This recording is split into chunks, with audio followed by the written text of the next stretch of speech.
आदाब, नमस्कार। Public India देख रहे हैं आप। मैं हूं आपके साथ बुशरा खानम फहाद। दो तीन बड़ी खबरें हैं जिस पर आज हम बात करने जा रहे हैं और इसके अलावा ये भी हम बात करेंगे कि ईरान की जंग कहां जा रही है। इसमें सबसे बड़ा डेवलपमेंट ये है कि डोनाल्ड ट्रंप चाइना पहुंचे हैं और वहां पर जो कुछ उनके साथ हुआ है उसके बारे में हम बात करेंगे। क्या किसी तरह का कोई डील साइन हुई है या फिर इस जंग को लेकर क्या बात हुई है, जो स्ट्रेट ऑफ हॉर्मुज है उसको लेकर क्या बात हुई है, या फिर ये सिर्फ रस्म अदायगी हुई, वहां पर पहुंचे डोनाल्ड ट्रंप, रिसीव किया गया और खाली हाथ ही वो लौट रहे हैं। दूसरी इंपॉर्टेंट खबर ये है कि सैयद अब्बास अरागची दिल्ली पहुंच चुके हैं। वो ईरान कल्चर हाउस जो है वहां पर गए हैं और इसके अलावा उनकी मुलाकात नरेंद्र मोदी से भी होने जा रही है और उनकी मुलाकात अपने काउंटर पार्ट से तो होगी ही, क्योंकि वो ब्रिक्स की जो विदेश मंत्रियों की जो मीटिंग है उसमें पार्टिसिपेट करने के लिए यहाँ आए हैं और उसी प्लेन से आए हैं जिसमें मिनाब 168 यानी कि जो बच्चियां वहां पर शहीद हुई, उसी प्लेन के जरिए वो उनको लगातार खिराज अकीदत देते हुए, श्रद्धांजलि देते हुए हर जगह उनको लेकर जाते हैं।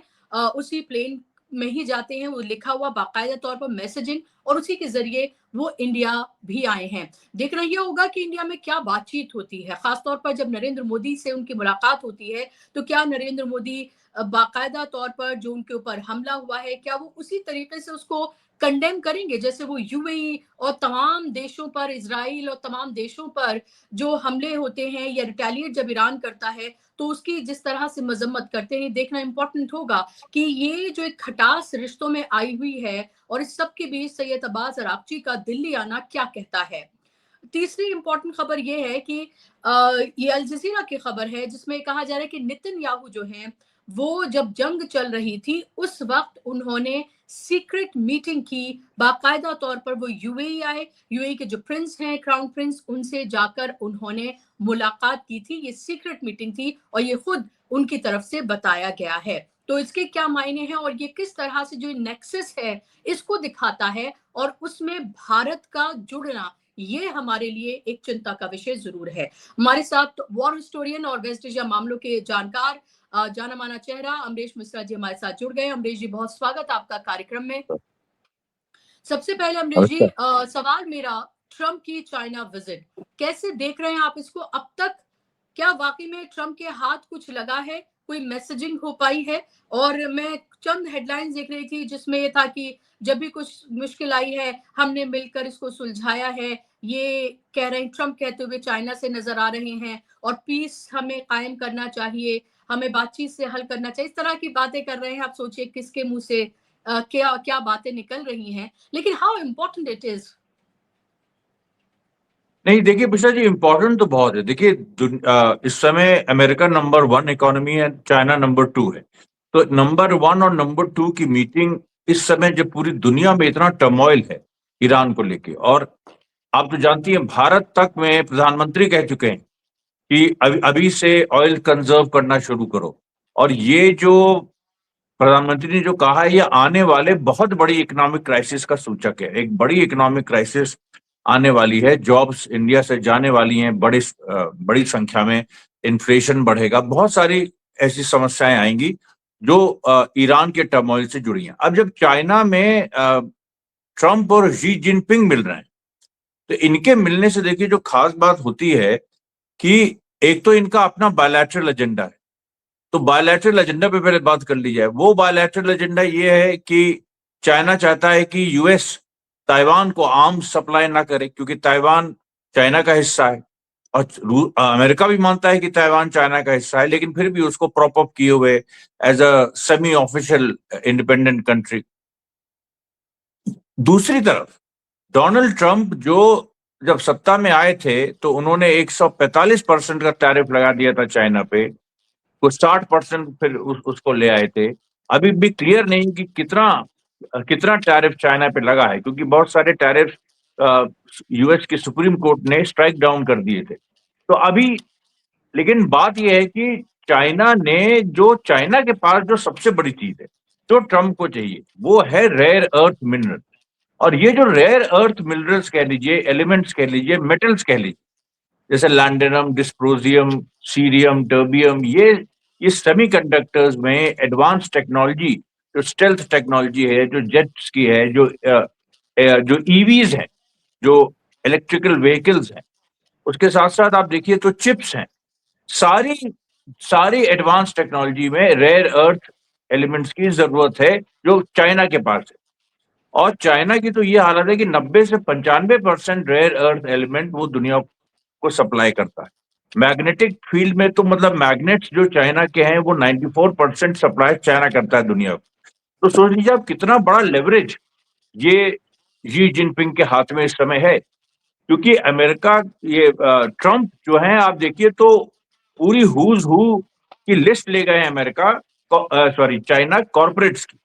उसमें एक लाइन्स है एप्पल, निविडिया, ये Elon Musk, black rock, Lockheed Martin, सारी मतलब डिफेंस कंपनीज से लेके और जो सारी अमेरिकन कंपनीज जो टेक कंपनीज है खासतौर पे, क्योंकि यही तो इस समय सबसे इंपॉर्टेंट है, तो टेक कंपनीज को ले गए हैं सबको। और चाइना ने लेकिन अपनी तरह से स्नप किया। शुरू में ही उन्होंने जी जिनपिंग मिलने भी नहीं आए टारमेक पे, प्लेन के टारमेक पे ट्रम्प से, अपने किसी डिप्टी वाइस प्रेसिडेंट को भेज दिया। अच्छा, और दूसरी बात ये जो कॉर्पोरेट्स गए थे इनको तो बिल्कुल ही इग्नोर किया, क्योंकि इनके लिए तो गाड़ी वगैरह का भी इंतजाम नहीं था। और वो कम्युनिस्टों का अपना तरीका होता है एक तरह से कॉर्पोरेट्स वगैरह को ये दिखाने की। तो अब यहाँ पर देखिए बात आ जाती है, एक बहुत ही क्रूशियल बात है। मैं आपको बताऊं, मैं बड़ी सिंपल एग्जांपल से इसको प्रूव करता हूँ कि देखिए चाइना एक समझ लीजिए शरीफ व्यापारी, उसके पास बहुत सारा ऐसी चीजें हैं जिनको मतलब दुनिया को उनकी जरूरत है। व्यापारी केवल व्यापारी नहीं, आप सोचिए कि एक बहुत बड़ा उद्योगपति है या एक वो है ट्रेडर तो है ही, उसके साथ साथ मैन्युफैक्चरर बहुत बड़ा है।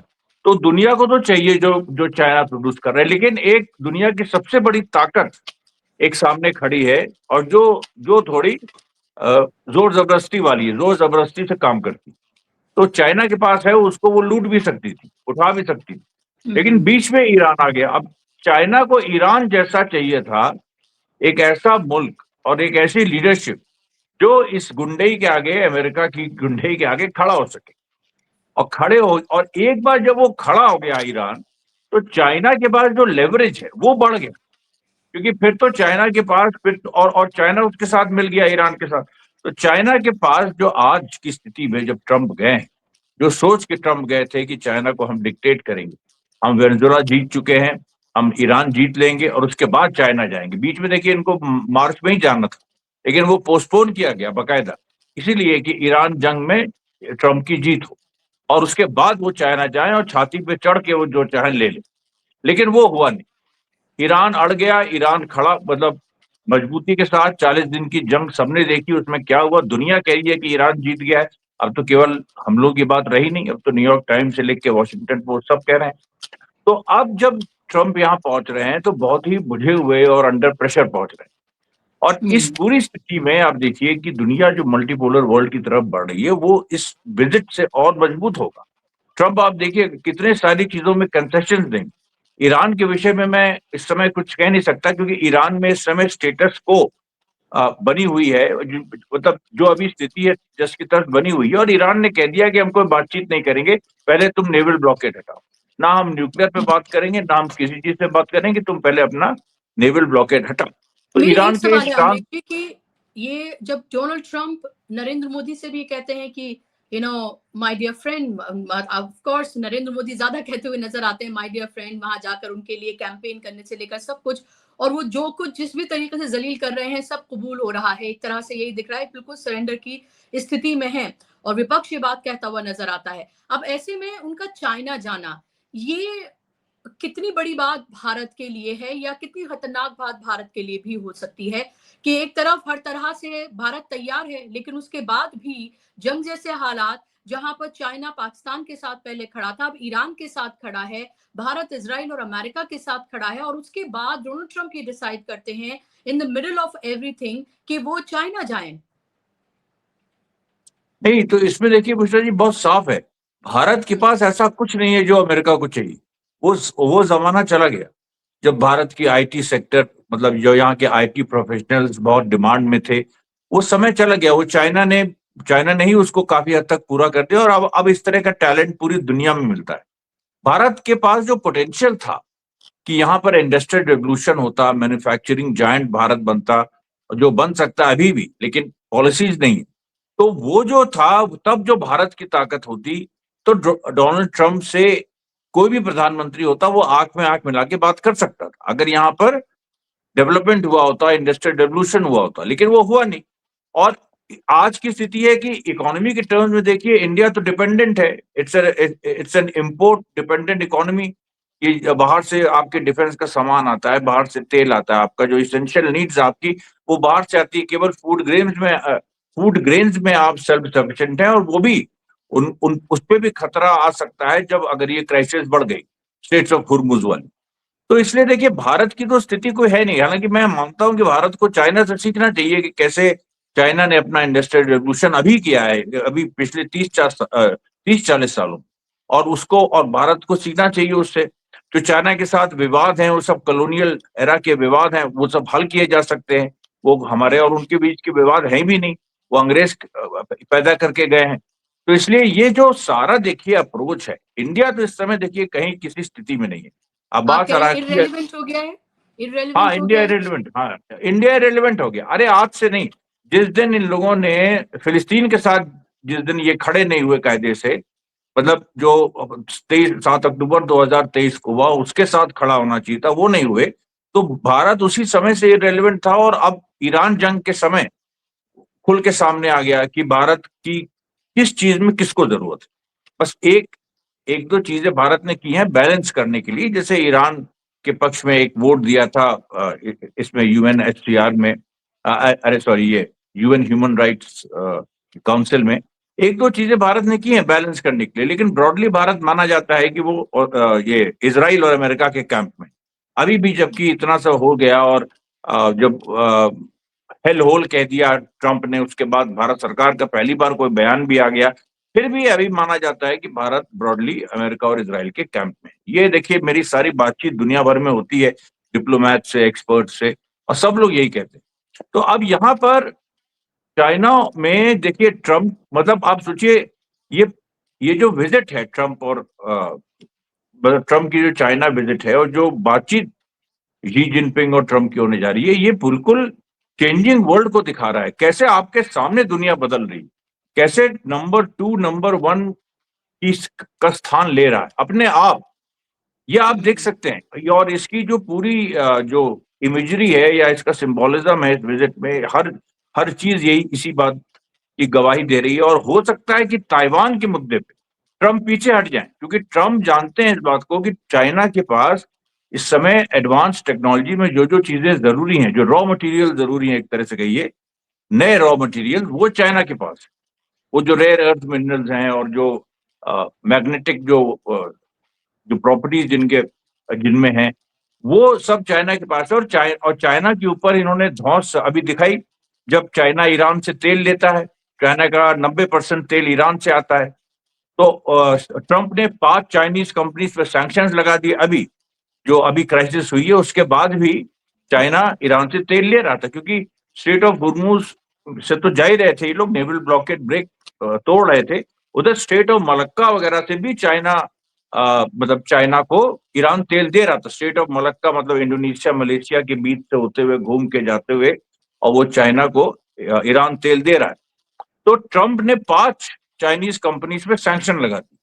और वो सैंक्शंस, अब देखिए, भारत की किसी प्राइवेट कंपनी पे अगर अमेरिका सैंक्शन लगाए तो यहाँ की सरकार को मानना पड़ता है, लेकिन चाइना नहीं माना। चाइना ने कहा अपनी 5 कंपनियों से इग्नोर कर दो, कोई भी सैंक्शंस लागू नहीं होंगे तुम पे, और तुम मतलब अमेरिका को वैसे ही कुछ देते नहीं हो, जो तुम्हारा अपना बिजनेस चल रहा है उसको चलने दो। और ट्रंप कुछ नहीं कर पाए। वो खुलेआम, वो जो 5 कंपनीज है जिन पे सैंक्शन लगे थे, जो चाइनीज कंपनी, वो ईरान के साथ ट्रेड कर रही हैं। कोई भी अमेरिका प्यूनिटिव एक्शन नहीं ले पाया। ये तो अमेरिका की धमकी चलती थी, मतलब दुनिया में आप देखिए कितना गजब है कि अमेरिका की धमकी चलती थी, और हम लोग समझते थे कि यही कानून है, और अब समझ में आ गया कि उस धमकी का कोई मतलब नहीं है अगर तुम फॉलो मत करो। क्या तो एक ये तरह से जो देखिए, ये लग रहा है कि खुद अमेरिका ने ये बता दिया है कि अब चाइना नंबर 1 हो गया है, या चाइना नंबर 1 बनने जा रहा है? क्योंकि ट्रम्प के पास कुछ भी नहीं है ऑफर करने के लिए। वो एक तरह से सरेंडर पोजीशन में जो है, एक तरह से चाइना के पास गए हैं। और चाइना के पास ऑफर करने के लिए, चाइना के पास वो सब कुछ है जो शायद जिसके लिए अभी फिलहाल ट्रम्प बेचैन है, चाहे जियोपॉलिटिकली जहां वो पर है, रशिया, चाइना और ईरान, ये इनकी तिगड़ी, और उसके साथ हर तरीके से डिफेंस से लेकर टेक्नोलॉजी से लेकर और जो तमाम रेयर अर्थ मिनरल्स जो आप बात कर रहे हैं उस सब को लेकर। तो ये बेचैनी जो है ये क्या दिखाती है, और क्या किसी तरीके से आपको ये लग रहा है कि ये एक्सेप्टेंस अब दुनिया भी देखेगी? नहीं, बिल्कुल देखेगी, दुनिया भी देखेगी। देखिए, अभी अभी ट्रम्प चाइना से लौटेंगे, अब जो भी चाइना में हो उसको एक तरफ रखते हैं, ट्रम्प चाइना से लौटेंगे, ईरान पे कोई ना कोई बात हुई होगी और उसको ये यहाँ जाके लागू करेंगे। अब उसमें देखिए दो चीजें हैं, ट्रम्प के पास अब विकल्प ईरान को लेके ज्यादा नहीं बचे। उनको या तो पीछे हटना है या वो जंग में जाएं।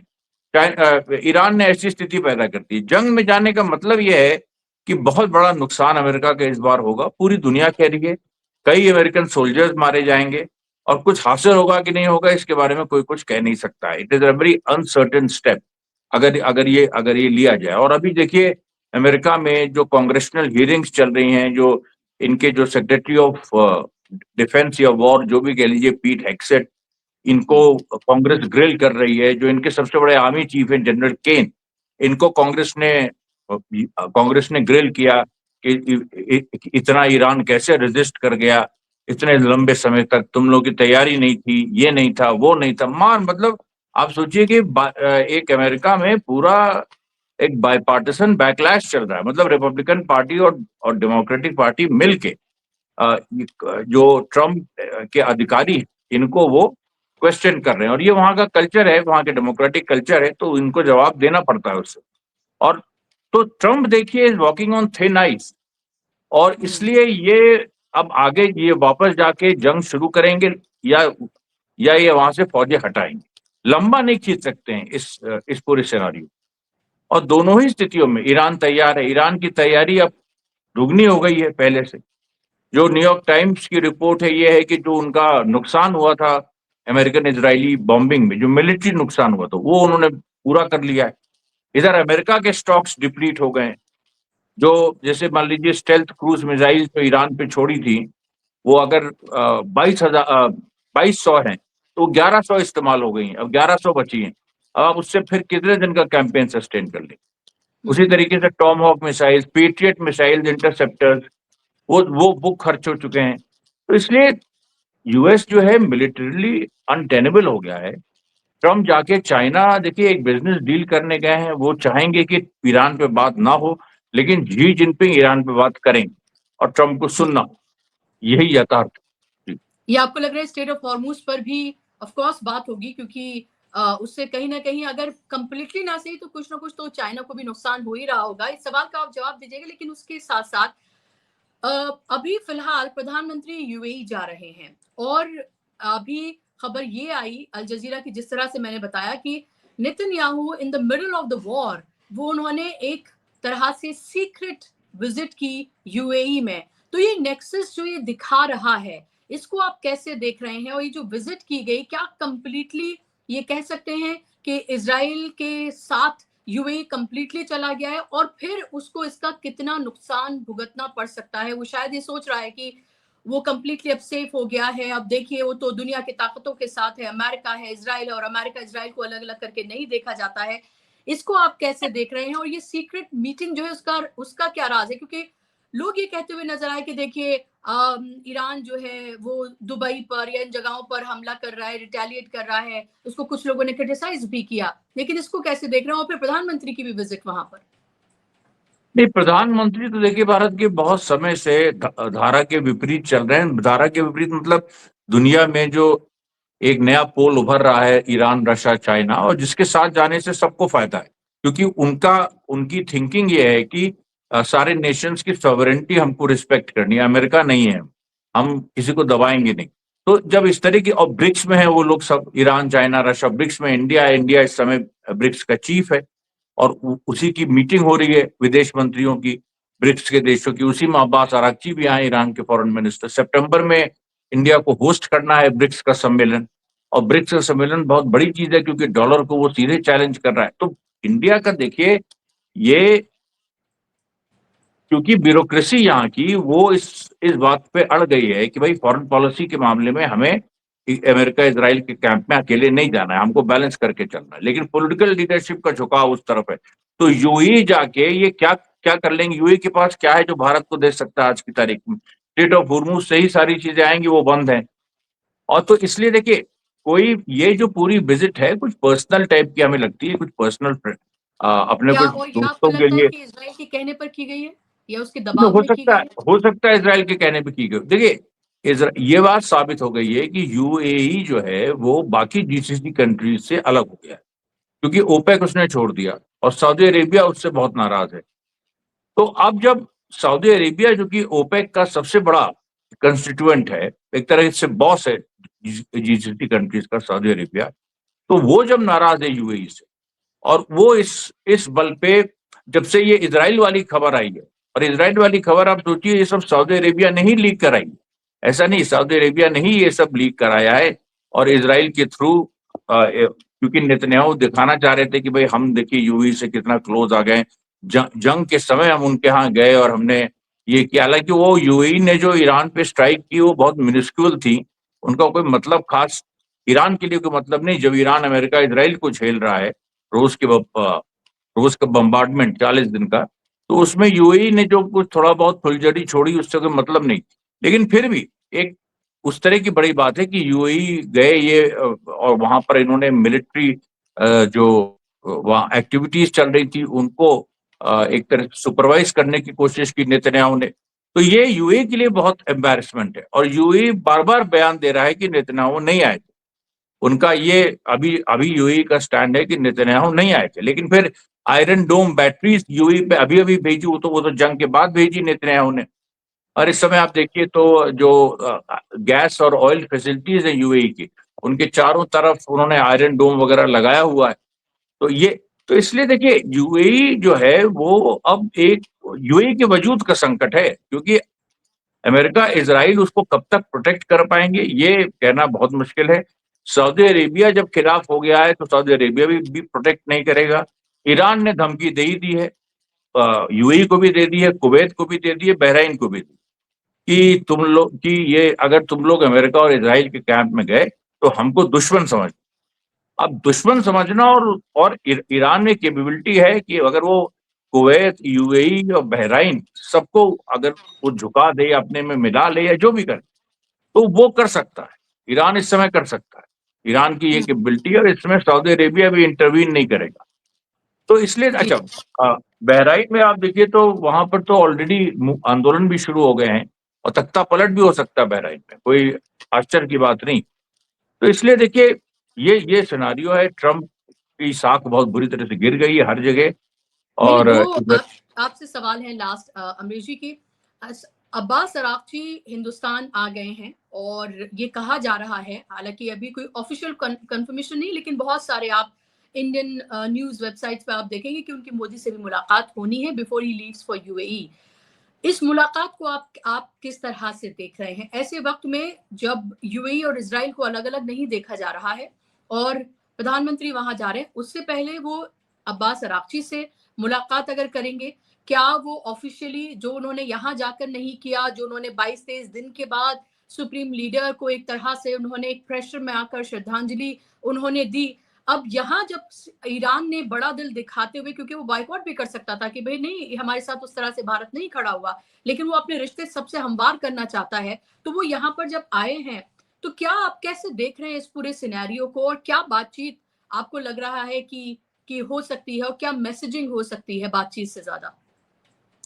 नहीं, देखिए, मेरे ख्याल से जो अब्बास अरागची मोदी से जो मिल रहे हैं, उसका ज्यादा कंसर्न ये होगा कि जो भारत के जहाज फंसे हुए स्ट्रेट ऑफ हुर्मुज, और बीच में कुछ ये बात आई, कुछ तो जहाज का ये मतलब टोल वगैरह दे के भारत ने छुड़ा लिए, और कुछ जहाज ईरान ने छोड़ दिए as a gesture of goodwill. लेकिन अभी भी ऐसा लगता है, अब देखिए, वो जो स्ट्रेट ऑफ हुर्मुज है, और वहां जो जहाजों का जो पूरा मामला है, वो बड़ा थोड़ा अजीब तरह का होता है हमेशा से।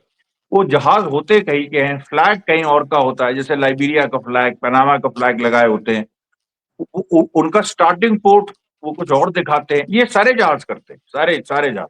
तो भारत के कौन से भारत के जहाज हैं ये पता लगाना, क्योंकि सब में इंडियन फ्लैग नहीं है। बहुत बहुत जगह से ऐसे टैंकर्स हैं जो आपने कहीं से रेंट पे लिए हैं या कुछ ऐसे लिए, तो उनके देश के फ्लैग लगे हैं, और उसके बाद आप उसमें आप माल आपका है अंदर, तो आप उसको छुड़ाना चाहते हैं। तो ऐसी कुछ पेचीदा बातें या बात आराची से कर सकते हैं मोदी, और उसके बाद ईरान फिर वही एक दो एक दो मसलों में वो कुछ कंसेशन दे देगा, कुछ एक दो जहाज छोड़ देगा। लेकिन इससे कहीं भी रिश्ते ईरान के साथ जो पहले वाले थे, या ईरान के साथ खड़े हो जाएंगे नरेंद्र मोदी, ये बहुत मुश्किल, ये देखिए बहुत मुश्किल है। और भारत की स्थिति वही बनी रहेगी कि भाई एक ठीक है, एक जगह है जहां लोग आके मिलजुल के चले जाते हैं, ऑपोजिट कैंप्स के भी। ब्रिक्स जैसी एक बड़ी संस्था के इस समय भारत प्रेसिडेंट है, इसलिए भी उसको थोड़ी सी इज्जत ज्यादा है। लेकिन वो प्रेसिडेंसी तो रोटेट करती है, कल को भारत नहीं रहेगा प्रेसिडेंट, तो फिर क्या होगा? तो इसलिए देखिए ये सारी बातें हैं। अभी भी नरेंद्र मोदी मेरे ख्याल से अपनी फॉरेन पॉलिसी पे को रीथिंक करने के लिए तैयार नहीं है। बिल्कुल, और ये तमाम चीजें जो हैं साफ तौर पर दिख भी रही हैं, और उसके बाद जिस तरह से एक नहीं कई बार उन्होंने देश के देशवासियों से जिस तरह का उन्होंने मैसेज जो दिया है, उससे आप देखें पूरे बाजार से लेकर तमाम जगहों पर हाहाकार है। उदय कोटक से लेकर और भीलियस के जो चेयरमैन है उससे लेकर तमाम लोग अब इस बातों को खुले तौर पर कह रहे हैं, जो शायद जो कॉर्पोरेट कभी मुंह नहीं खोलता था, वो कह रहा है कि बहुत बुरे दिन जो हैं वो सामने आ रहे हैं। मेरा लास्ट और बहुत क्विक अगर आप जवाब दे दें कि क्या इस सब की वजह ये भी है कि भारत ने गलत साइड चूज की? अगर वो ईरान के साथ वो इस कैंप में होते, चाइना, रशिया, ईरान और भारत, और अब तो आरएसएस कह रहा है कि भाई पाकिस्तान से भी आपको अपने रिश्ते बहुत अच्छे करने चाहिए। अब देखिए यहाँ पर आ गई है स्थिति, जिसे नहीं, आतंकवादी और दुश्मन देश मैंने कल एक वीडियो में बताया था। एक्चुअली ये जो सारे पड़ोसियों से लड़ बैठे, फिर चाइना को एंटागोनाइज किया, ईरान को एंटागोनाइज किया, रशिया अकेला है जो जिनके साथ इनके अच्छे रिश्ते रहे। वो भी ऑपरेशन सिंदूर के समय रशिया ने भी समझ लिया कि भाई उस तरीके से इंडिया के साथ खड़ा नहीं हुआ जा सकता है। ये बहुत सारे ऐसी चीजें हैं जिसमें मजबूर किया है आरएसएस और बीजेपी को कि वो अब अमेरिका और इजराइल का दामन छोड़े। तो मेरे ख्याल से आज नहीं तो कल नरेंद्र मोदी इस रियलाइजेशन पे आएंगे। और आपकी वो बात सही है कि अगर ये चाइना और रशिया ईरान कैंप में होते तो एनर्जी क्राइसिस, हम ये नहीं कह रहे एनर्जी क्राइसिस आती नहीं, आती वो जरूर, क्योंकि इस समय पूरे विश्व में वो आ रही है एनर्जी क्राइसिस आती, लेकिन उसके ब्लोस को थोड़ा सॉफ्टन किया जा सकता था, उसको थोड़ा झेला जा सकता था। और अगर इनका साथ होता, खास तौर पे ईरान का साथ होता, तो भारत बहुत अच्छी तरीके से आराम से इस एनर्जी क्राइसिस को वो झेल सकता था। और अपनी जो जनता है, भारत की जनता, उसको जो अब दर्द होगा और बहुत ज्यादा दर्द होगा आने वाले दिनों में, इसको रोका जा सकता था, इसको कम किया जा सकता था। बिल्कुल, जो सेवियर की तरह नज़र आ रहे हैं वो अगर सही से जर्नलिज्म अगर करते वो so called main stream media के पत्रकार, तो ये पता चलता कि किस तरह से जो विदेश नीति है, जिस तरह से जिस कैंप में फिलहाल मोदी जी खड़े हुए नज़र आ रहे हैं। मैं भारत नहीं कहूँगी क्योंकि भारत की सरकार खड़ी हुई नज़र आ रही है, क्योंकि लोगों ने बताया कि वो किस तरफ हैं। तो उससे साफ तौर पर उसी आम जनता को जो है उसका नुकसान भुगतना पड़ा, बहुत बड़े पैमाने पर नुकसान भुगतना पड़ सकता है, इसके भी आसार दिख रहे हैं। बहुत-बहुत शुक्रिया अमरीश जी आपका, इस कार्यक्रम का हिस्सा बनने के लिए, समय देने के लिए बहुत धन्यवाद। धन्यवाद, शुक्रिया आप तमाम दर्शकों का भी। नमस्कार। Thank you.